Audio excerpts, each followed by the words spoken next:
মেঘনা ও তেঁতুলিয়ায় মা ইলিশ রক্ষায় ২২ দিনের নিষেধাজ্ঞার প্রথম দিনেই নদী জুড়ে নেমে এসেছে নীরবতা।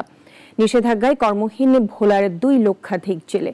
অবৈধ মাছ ধরা বন্ধে মাঠে নেমেছে মৎস্য বিভাগ, নৌপুলিশ ও কোস্টগার্ড। আরো জানাচ্ছেন সিরাজুমণি শুভ।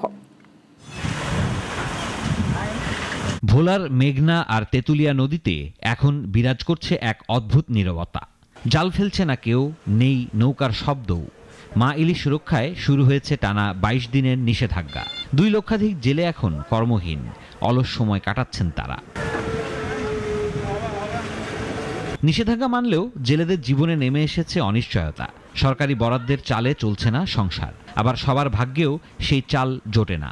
অভাব আর ঋণের চাপে ভুগছে হাজারো পরিবার। এখন মাছ ধরা সম্পূর্ণ নিষিদ্ধ, আমরা এখন মেনে চলতে আছি সরকারের নিষিদ্ধ।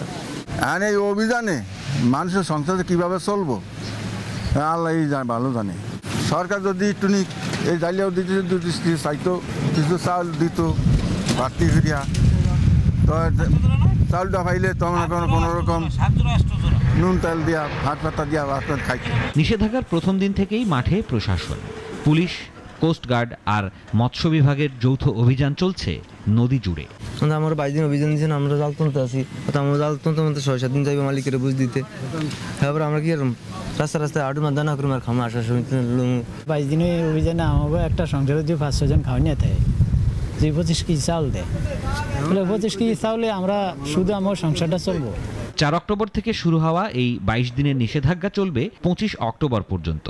এই সময়ে ভোলার ১,৪৩,০০০ পরিবারকে সরকার দিচ্ছে সহায়তার চাল।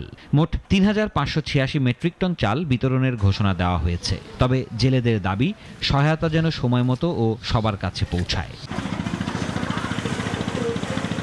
সিরাজুমণি শুভ, নাগরিক।